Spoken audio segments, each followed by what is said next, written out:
Ya, Assalamualaikum warahmatullahi wabarakatuh. Masih di podcast Guru Bergurau. Kali ini kita kedatangan tamu, sebenarnya bukan tamu sih, lebih teman lah. Itu dengan Syahrul Ihsanugraha atau yang lebih akrab disapa Syahrul. Ya, Apa kabar Pak Syahrul? alhamdulillah ini manggilnya apa ini? Kalau di sini mungkin Sedikit lebih bebas aja, bebas leluasa ya. gitu. Bang aja ya bang, Abang, ya, karena boleh. pertemanan gitu. Ya. Ya alhamdulillah Bang Tegar sehat. Terus juga tahun ini memang berat gitu buat kita juga gitu. Tapi ya mudah-mudahan teman-teman semua yang di rumah juga selalu dalam lindungan Allah Subhanahu Wa Taala. Amin, Diberikan amin. kesehatan itu. Pak Tegar apa Bang Tegar apa kabar nih? Alhamdulillah baik Bang Syahrul. Nah, mungkin ini segmen pertama dari Guru Bergurau gitu. Mungkin harus perlu dikasih tahu juga gitu. Apa sih Guru Bergurau itu? Untuk yang belum tahu, Guru Bergurau ini adalah akan membahas tentang kehidupan atau sisi lain dari seorang guru sebenarnya. Gitu. Ini seru nih gitu. Jadi kan saya lihat juga profil dari Bang Syahrul gitu. Sisi lainnya adalah sebagai seorang guru. Padahal kalau kita tahu lebih terkenal sebagai seorang coach. Landasan pertama kali kenapa sih ingin menjadi seorang guru, Bang? Ya, jadi kalau dulu pengen jadi guru itu Bang Tegar ya. Jadi memang sudah apa ya? Cita-cita kali ya, karena kebetulan juga latar belakang keluarga semua guru. Om guru, kakek dari bokap guru, nenek dari bokap juga guru, nenek juga seorang guru, terus juga ibu saya seorang guru juga gitu. Jadi ya memang udah jadi menganggap bahwa jadi guru nih kayaknya enak gitu. Dan dulu dari SMA juga suka sekolah itu suka yang namanya istilahnya memberikan informasi itu buat saya apa ya, suatu ibadah kebaikan yang gampang banget sebenarnya dilakuin gitu. Jadi mungkin itu kali landasan atau latar belakang saya kenapa sih jadi guru gitu. Tidak ada paksaan ya? Nggak ada paksaan sama sekali ya, walaupun kita tahu ya guru di Indonesia itu seperti apa gitu. Bang Tegar juga mungkin tahu gitu kan.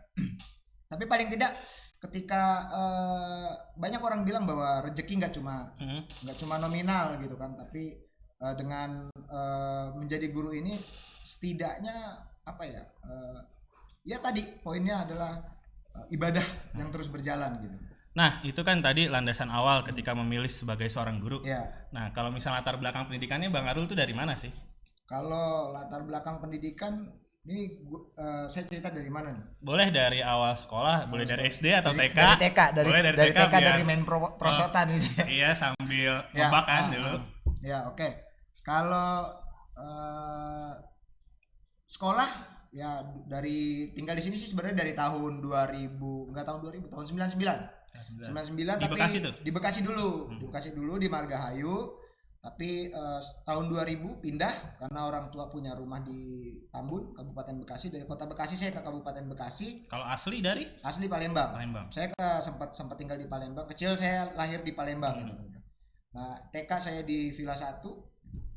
Itu TK Cendekia, lalu SD 06 Geraha Prima gitu. Yang orang Geraha pasti tahu saya kira lah. SD Bangun Jaya berarti ya? Bangun Jaya 06.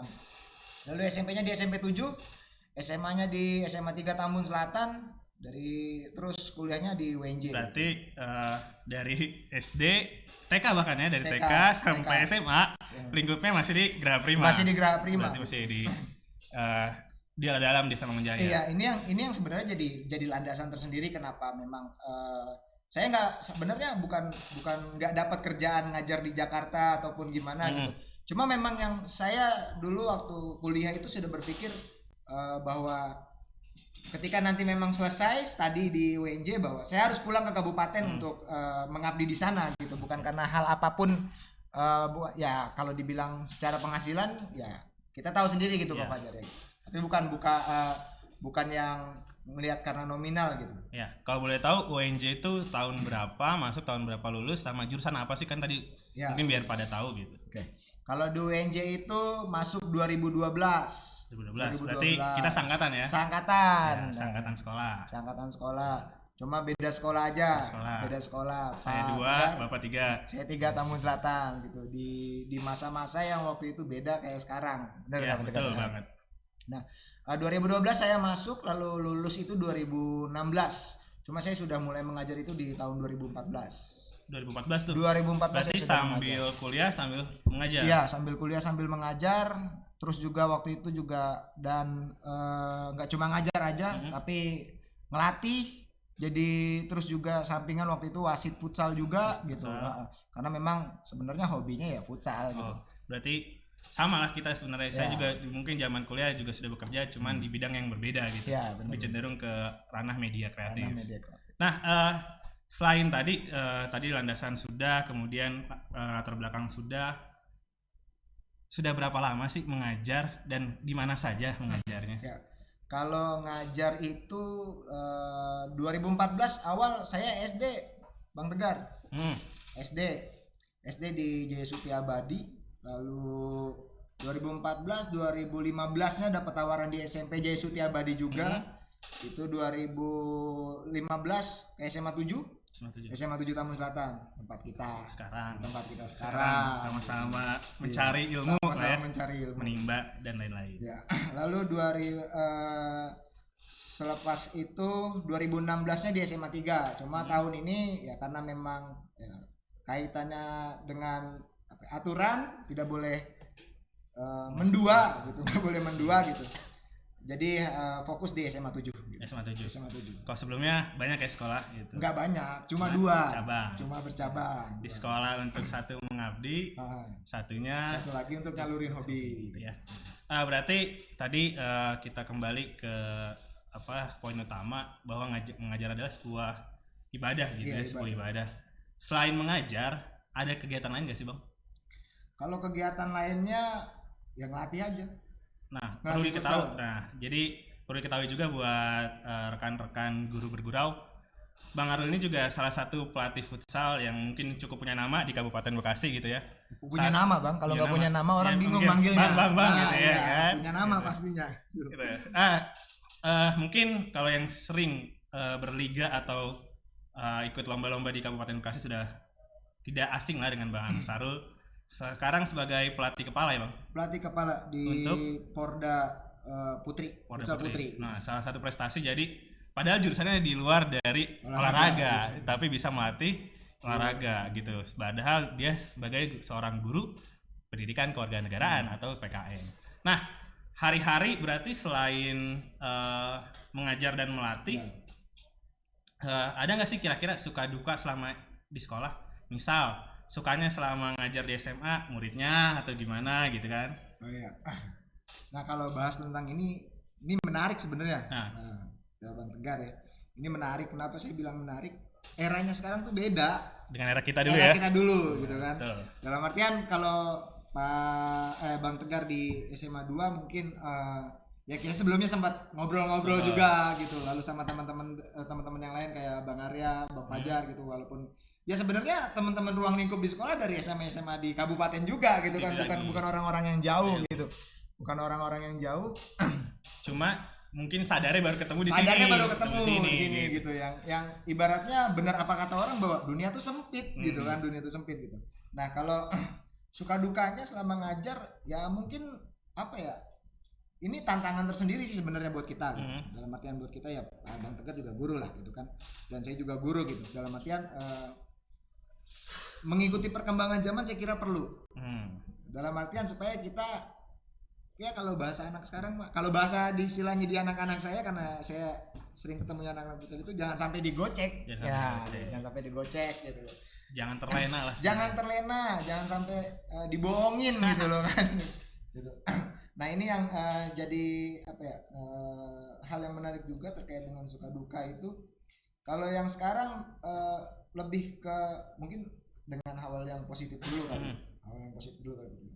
Lebih enaknya di era sekarang itu adalah anak sekarang itu tentang teknologi itu paham tentang teknologi, nggak bisa kita pungkiri gitu loh, bahwa dari pertama kali mereka masuk pun sudah sistemnya online gitu loh, dengan teknologi. Beda kalau kita dulu sekolah masih coret gitu, masih panik gitu gitu kan, gimana dapat apa enggak ini, dan dilakuin tesnya itu bersamaan Kabupaten Bekasi. Memang sama dengan sekarang gitu, tapi kalau sekarang kan ada 2 tahap gitu kan, ada 2 tahap yang memang, dan kalau tahap pertama gagal masih bisa ikut tahap kedua. Berbeda dengan zaman kita gitu ya. Iya. Dan gitu. kedua lebih sulit mungkin kalau zaman kita karena memang bersaing secara kompetennya langsung.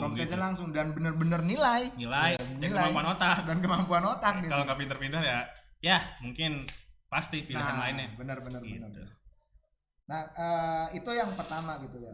Soal teknologi. Ya balik lagi gitu, Bang Tegar ya, soal teknologi yang memang sekarang itu di era sekarang itu udah canggih banget gitu kan. Dan memang ini juga apa ya, kalau sisi negatifnya karena teknologi informasi gampang banget buat didapetin, ya itu membuat mereka itu sama budaya-budaya luar tuh cepet banget gitu. Mungkin ya Bang Tegar juga selaku guru bahasa Indonesia, mungkin ini agak sinkron nih antara PKN dengan bahasa Indonesia gitu kan, dalam artian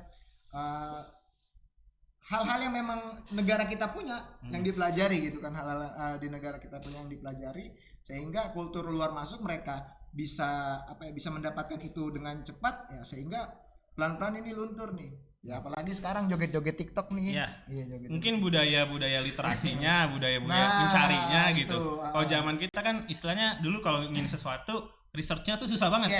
Kalau mau ke warnet bayar dulu. Iya. Nggak kayak zaman sekarang gitu. Dulu kita ke warnet berapa ya? Ceban. 3.000 lah sejam. Saya pernah ngerasain SMP ceban. Iya, kalau SMP kita masih mahal gitu. Kalau udah SMA kayaknya udah 3.000 4.000 ya sejam.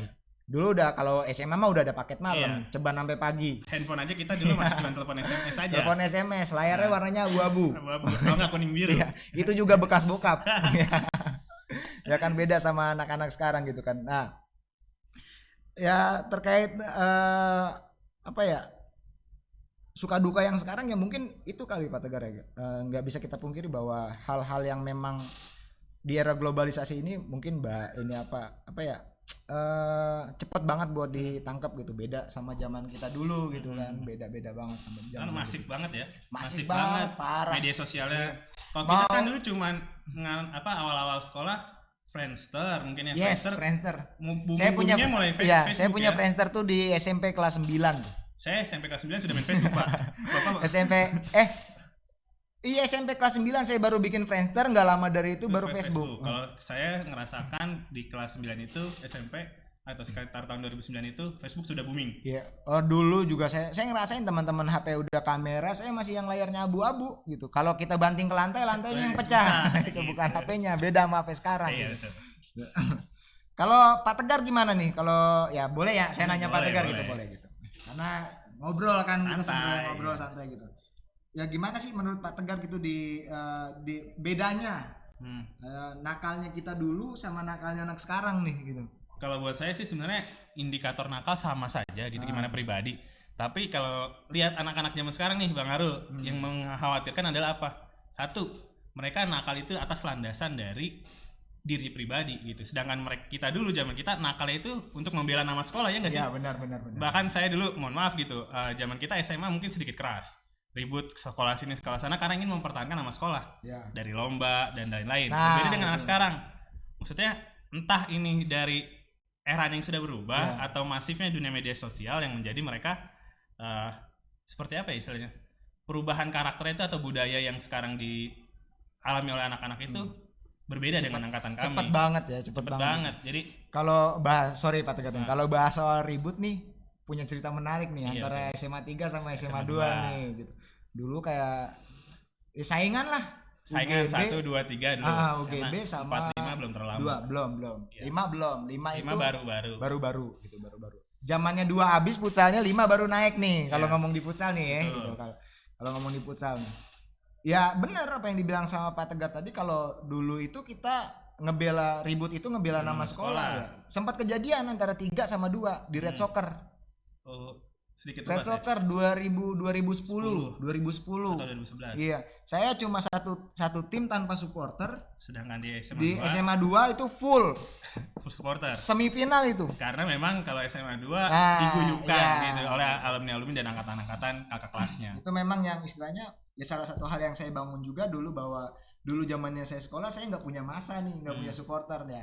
Sekarang ketika saya jadi ngelatih, karena sempat ngelatih di 3 juga, masih sampai sekarang ngelatih di 3 ya, gimana caranya bahwa futsalnya hidup, dalam artian futsalnya hidup itu bukan cuma pemainnya aja gitu, tapi kita punya supporter dan aktivitasnya yang terus berjalan gitu. Karena istilahnya ada support system yang lain, penambah tenaga yang lain banget, gitu ya. Hal-hal yang itu memang penting banget gitu. Iya, sebenarnya banyak banget yang perlu kita bahas nih Bang Arul, cuman karena terbatasan waktu, mungkin ada pesan nggak kira-kira buat anak-anak yang zaman sekarang mungkin yang sedang sekolah atau ingin meneruskan sekolah, ada nggak pesan-pesannya kira-kira buat mereka?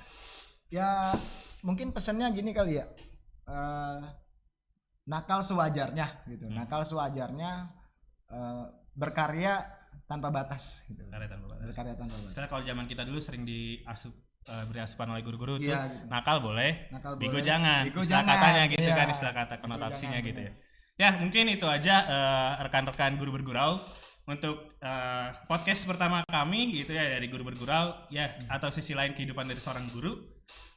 Mungkin kita akan ketemu lagi di next episode bersama saya Tegar Eko Saputra. Sampai jumpa. Wassalamualaikum warahmatullahi wabarakatuh.